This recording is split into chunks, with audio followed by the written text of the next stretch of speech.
Resepi coklat ball versi diet ni tak pakai sebarang gula.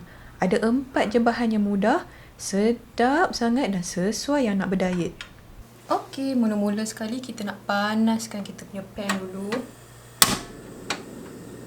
Lepas tu kita akan masukkan kita punya heavy cream. Nak masukkan whipping cream pun boleh, mana-mana satu yang ada. Kemudian masukkan sedikit butter. Kacau.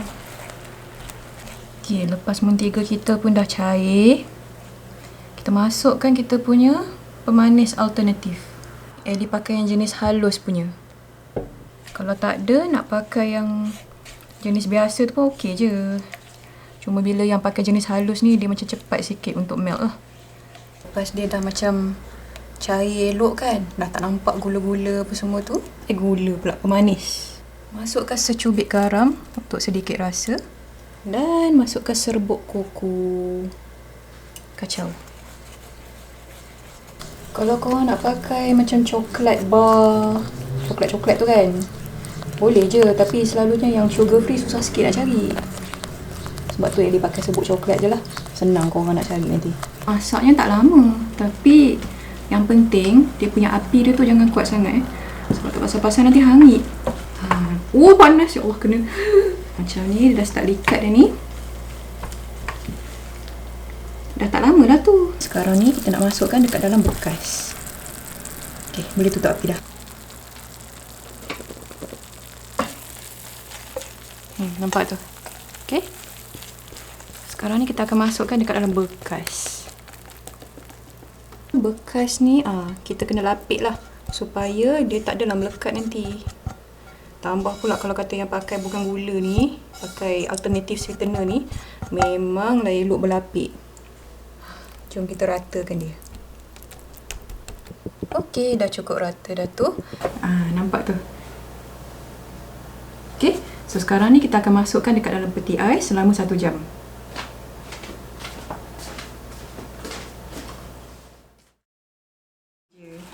So kita boleh bawa keluar.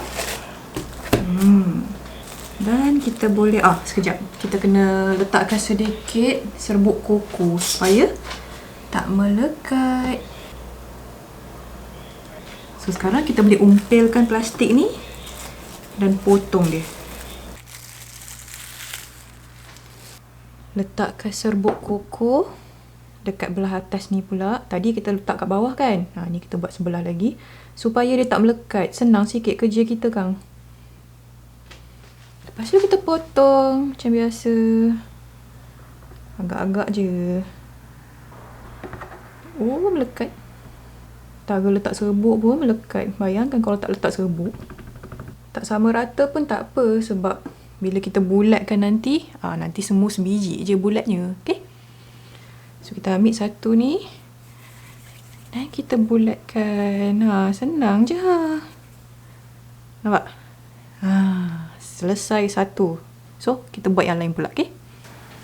Kalau macam dia melekat kat tangan kan, kita letakkan sedikit serbuk koko dekat atas tangan kita. Okay? So, buat macam biasa.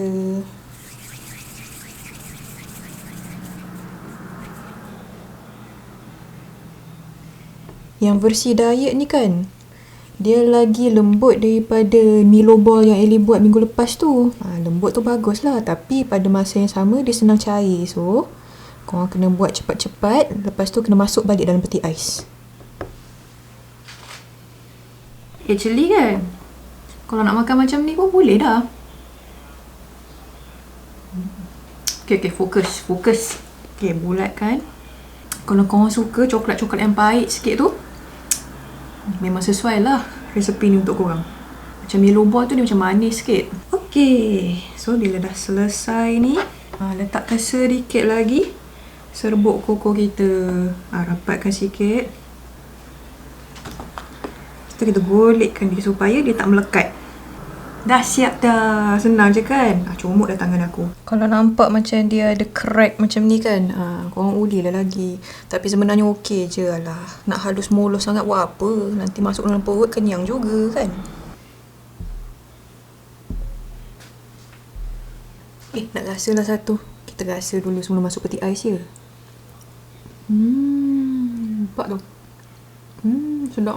So sekarang ni kita akan masukkan dekat dalam peti ais. Kalau korang nak makan sekarang pun boleh, tak ada masalah. Tapi bawa lah bersabar, makanlah esok ke lusa ke.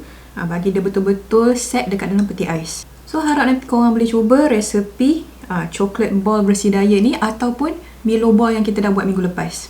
Okay? Bye.